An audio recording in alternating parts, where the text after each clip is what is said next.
G'day everybody, Simon here, Explosive Action, going on a shopping trip today, so let's get into it. So we're on the train, going into the city, got my usual donuts for sustenance, and here we are in Town Hall, looking at the architecture, and going into the first shop, which is Red Eye Records. I don't tend to go in here very often, but I have a specific need today that I can only get here at Red Eye, walking down the stairs, and we will make a beeline straight towards the metal section and see if there's anything worth taking a look at.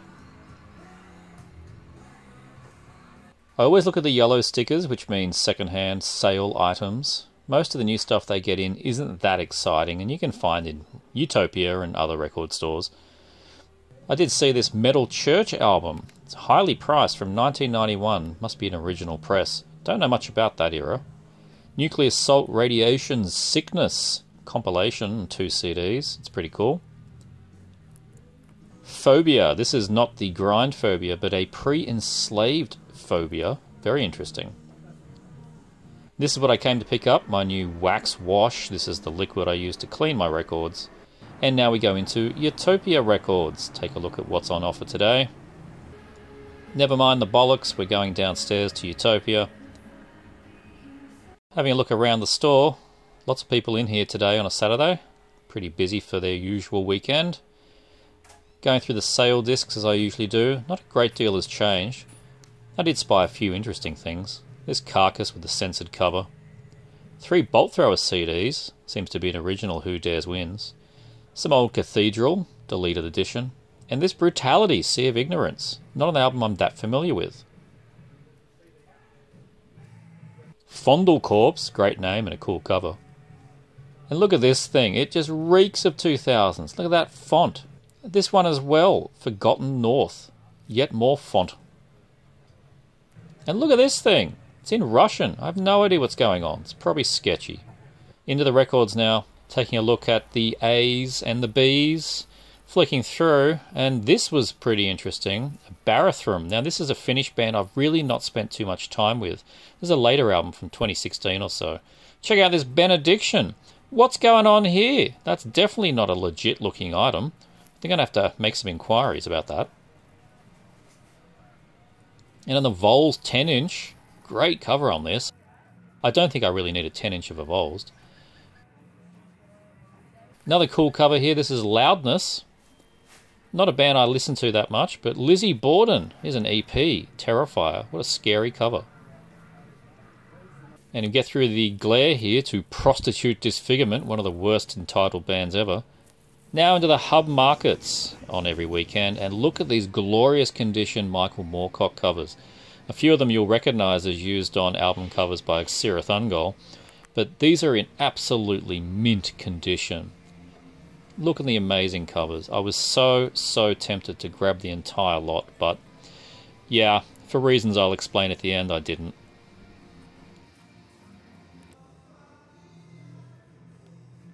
Another box of cool looking books here. And some nice posters, Australian one-sheets and day bills, Burnt Offerings, Confessions of a Driving Instructor, Mo Better Blues from Spike Lee. Outrageous! Ben-Hur with Charlton Heston. The Magic Flute. These looked amazing. The Monster Times. Some kind of newspaper-style magazine. I was struggling initially to open them until I worked out there was a full-size newspaper. Fantastic covers. Asking $20 each, so that would have added up pretty quickly, so I left them behind. I love that Godzilla Gorgo type cover.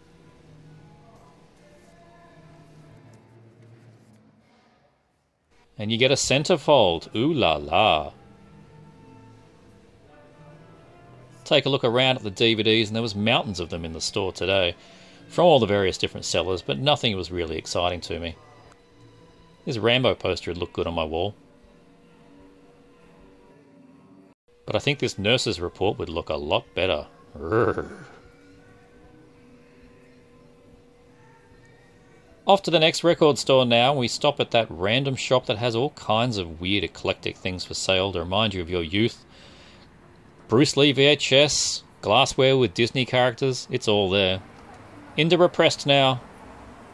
Taking a look outside, it's not very often you go past a record store with an Ascended Dead album in the window. And inside it's just as good. We have a new Undergang and Morbific album. Bunch of vintage and newer Dark Throne. And of course you got to have In the Nightside Eclipse. Going through the albums now. Always like pulling out the Miasmatic Necrosis, but check out the Irreverence to Paroxysm. I'm pretty sure that's coming home with me today, thank you. There's the Morbific again. Great album with strange production though. Some classic Slayer. A lot of Slayer reissues in here. Blood Incantations first EP. Bongzilla, not a band I enjoy. This Reeking Aura is a bit of a sleeper hit. You should check that out. Ascended Dead again. The new Obituary, great album cover on that. The Decoherence I've talked about. Vacuous Depths. There's a Gut Void, I think it's an earlier EP. Ascendancy is a band I need to check out. I keep seeing it around. And there's that new Undergang EP. Think that might come home as well. Bunch of other Undergang albums here. Good to see them being reissued. Great covers. Faceless Burial EP. Malignant Altar. Fantastic album. Morbius reissues. I showed the CDs in my last shopping trip, but they've got the LPs in now.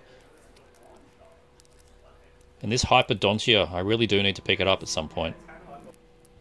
Old Ensnared album, it's a great one. Reissue of the Gozada album. DeGrave's new EP. Some old Dark Throne again. That new Fabricant absolutely slays. Into the EPs now, and what do I spy? A new split between Snet and Grave Infestation. Behind that, a new Contaminated 7-inch, another one from the amazingly named Fuck's Sake, and the grind band Headless Death. I've no idea what this one is, but it looks pretty gory.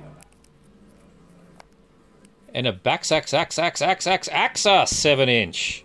Awesome. Some very happy clappers out today. Wait, let me go back and fix this. That's better.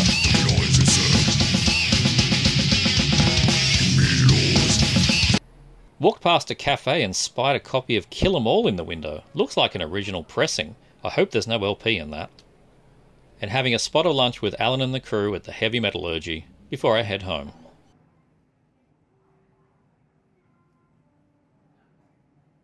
So let's take a look at the things I picked up today on my little shopping trip. First thing I'm going to take a look at is the one CD I got. I got this one from Utopia. I did pick up that Brutality album. The one's called Sea of Ignorance. Came out in 2016. I kind of fell off completely with the band around about these two albums. The absolute classic Screams of Anguish and When the Sky Turns Black. Two old original presses I've had for a very, very long time. I never did pick up the third one. I think it's called Morning or In Morning, something like that, with the altered logo. I think that whole aesthetic just sort of put me off. So yeah, I'd never even heard it. But I know the band then disbanded and then came back. And I think they then disbanded again and then came back. And I think they might be back again for like third time's a try. I think this was made in that second coming back. Yeah, I've only listened to a little bit online, which is just to get a bit of a sample to make sure they hadn't, turned into groove metal or something. It sounds it sounds a lot like the Brutality of the first two albums. So it was enough for me to largely go in unheard. I listened to about 20 seconds of it, sort of skipping through online, and it sounded good. So I picked it up. The vocals sound just about, as they did back then, 1992. So I don't think too much of that presentation here. I mean, it's very modern, kind of computery cover. Logo is cool. And, oh man, the less that could be said about this. I hate this trend. They're not even digipacks. They're like digi sleeves. There is nothing here, right? There's just nothing here. And I get it, it's probably, I don't know, environmentally conscious or space saving or something, but It's cardboard. It's going to go on my shelf and it's going to get damaged. And it's just, yeah, I don't know. Initially, when I was going through the CDs at Utopia, I went over it 3 times. I didn't even see it there. My mind was just oblivious. I did not even see this quite small writing and, yeah, digipack. But whatever. Picked it up. It has sounded pretty good quickly online. So, yeah, we'll see how we go with Sea of Ignorance from 2016. I think this is their last one. I don't think they've done a full length since this. But, yeah, cool. Brutality. So I picked up one 7-inch from Repressed. And that is the new one between Snet, great name, and a very fairly new band. I really rated their album from 2022, really good album. And Grave Infestation, who have done an album and a couple of demos, and you can get the demos in an LP comp. I've shown that before. And the album from, was it late last year or early this year? I don't know, it's pretty recently. I can't remember exactly. Probably late last year. Was really good as well. So here we are, a split between 2 pretty young bands, at least in terms of how long they've been around. The Snet side, Grotesquely Hybrid, 3 Eyeballs, and then Pseudo Commando, which is a great title. So yeah, I don't routinely buy 7 inches. You know, the whole thing with the 7-inch, you put it on, you get 2 tracks, then your cup of tea's not even boiled yet. Just kind of puts me off usually, but look, it was there. The price was good. And it's not the kind of thing I'm going to just trip over in a shop, right? The days of just tripping over splits between 2 bands like this in a store, I don't know. I was surprised to see. If anyone's anywhere in Sydney is going to have it, it's going to be Repressed. So, yeah, good to pick it up. It's on MSUO, which explains why they had it, because they pick up MSUO stuff. So, yeah, cool. 7-inch. I'll see what this one's like. Yeah, haven't listened to either track. And I picked up this mini LP, short album, whatever you want to call it. The first time I picked up an Undergang on vinyl. This is their, Die Zwei Stadia Affordev. Nailed it! Absolutely nailed it. I don't know what it translates to, but I'm presuming it's the 7 states of decomposition, because that's what's going on here. They've got 1, 2, 3, 4, 5, 6, 7, and 7 tracks. Presuming each track is about each state of decomposition as it goes down from corpse to skeleton. Perhaps that's what this one says. I'm just taking a total guess. Have not listened to this EP, mini LP, whatever you want to call it, yet. But Jeff over at Medicant Media raved particularly about this one, said it's really quite a good Undergang. I've heard a lot of people actually talking about this one being a particularly good one. So, yeah, happy to pick it up again, something that's in the store. So let's do a bit of calculation here. We got nearly 3 minutes, another 3, 6, another 5, 9 minutes, another 2, it's 11-ish, 12, 13, 14, 15, 16, 17, about 18, 19 minutes here. Round it up, call it 20. That's a mini LP, I suppose. So there you go. Take a look inside. Haven't played this edition yet. I have prepared, I noticed it did not have an inner, so I prepared that to put in as soon as I do play it. You get the lyrics, which are all not in anything I can read. There's the back there with the band, stuff about the recording and the lineup and the thanks list. Very cool. And yes, it is just on black LP, and as I said, I haven't taken it out yet. I'm not going to until I can do it in a micro abrasion free way. Getting these things out of paper sleeves is sometimes I've actually seen people recommending you just cut them out of the sleeve and then put them into something new. Maybe I should just do that. I wish people, honestly, I've said it before, but I wish labels would just spend that extra 5 cents and do poly liners. Yeah, so yeah, whatever. The new Undergang mini LP, I'll put that one there. And the next one, I picked up the Reverence to Paroxysm, who's a band that kind of came out of nowhere, as far as I'm aware. And initially, again, like Jeff from Medicant showed this, a few others have shown it. I've seen it. Dark Descent promoting it, MSUO presenting it, promoting it, but it was sort of just bubbling away. It wasn't sort of like, here's the new tomb mold, you will all obey and worship. It was just sort of just beneath the surface, just simmering a bit. Not huge promotion, but the people that had listened to it were really, really impressed with it.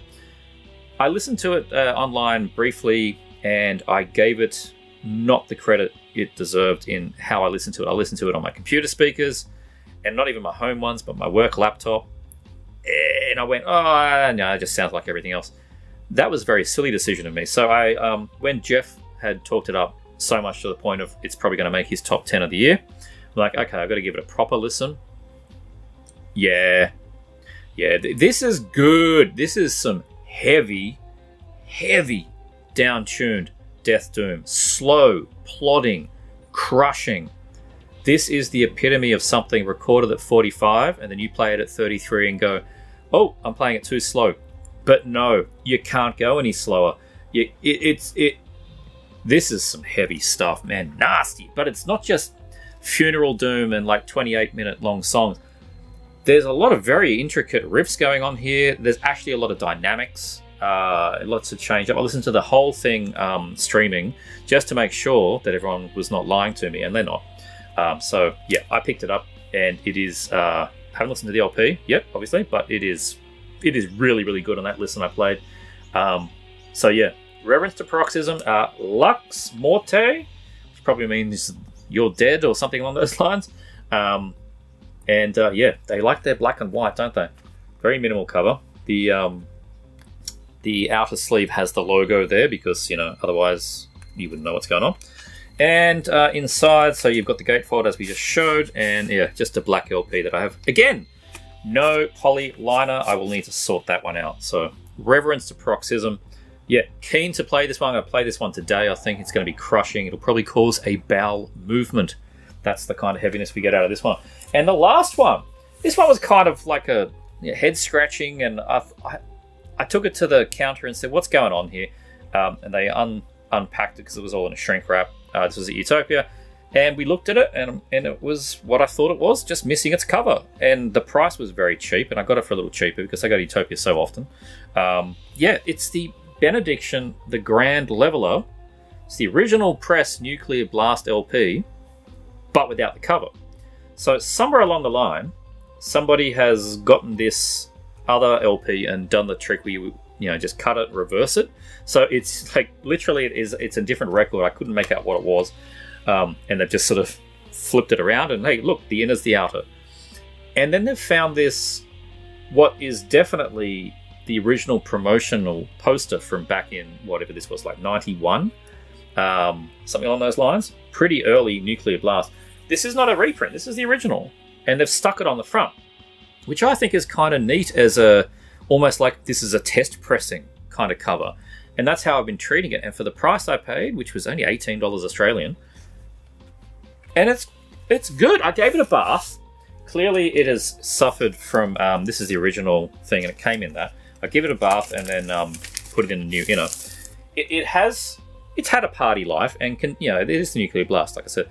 Considering that it had no cover, you can imagine it's just been, how it's been treated. It's sitting in a, I don't know, sitting in the back of a collection, gets thrown on without much thought, not much care. Even after a bath, a little bit of snap, crackle, and pop, like my rice bubbles, at least at the start of each track on each side. But as you go further in, it's gone. And as I said, for the price and just this novelty, like I kind of got this homebrew test pressing of the Grand Leveler from Benediction. I don't know. It's just so weird to see it. As I said, it's just an inverted cover. There's nothing there. I wasn't going to leave it there. What a silly thing to just leave this there. It's a fun little thing to have. I like that they've used the poster. That's what sold me. If this just had somebody wrote in text a Benediction, I still probably would have left it there. But the fact that they've gone to the effort, got a promotional poster from that time period, stuck it on an LP, yeah, I'll take it home. Benediction, the Grand Leveler, original Nuclear Blast, Weird Edition. I was going to call it the Weird Edition. So there you go. That's what I picked up on my little shopping trip today. Those books, the sci-fi books, the Moorcock ones, were very tempting. The conditions were immaculate. The cheapest was $10, and there was one of them was $220. Kidding themselves, I'm going to be seeing those there for a long time. But honestly, if they were $5 a pop, I would have just bought the entire lot. Or if it was like, $100 and take them all, because they were mint. You've never seen anything like it. But yeah, not paying those prices, unfortunately. But otherwise, was a good shopping trip out, and I enjoyed my German schnitzel. There was a lot of Oktoberfest dressed people out there yesterday, and yeah, it was a good fun time. It was nice weather. So hope you enjoyed coming along with me on my little shopping trip. If you did, please like and subscribe. As it stands right now, you've probably got 1, maybe 2 days left to get into my 5,000 subscribers competition. Don't leave it to the last minute. I've had a few entries in the last couple of days via video. You can enter via comment or via video. So yeah, get those entries in. I'll be drawing it probably this time next week. We'll see. As for this video, thanks for watching. See you next time.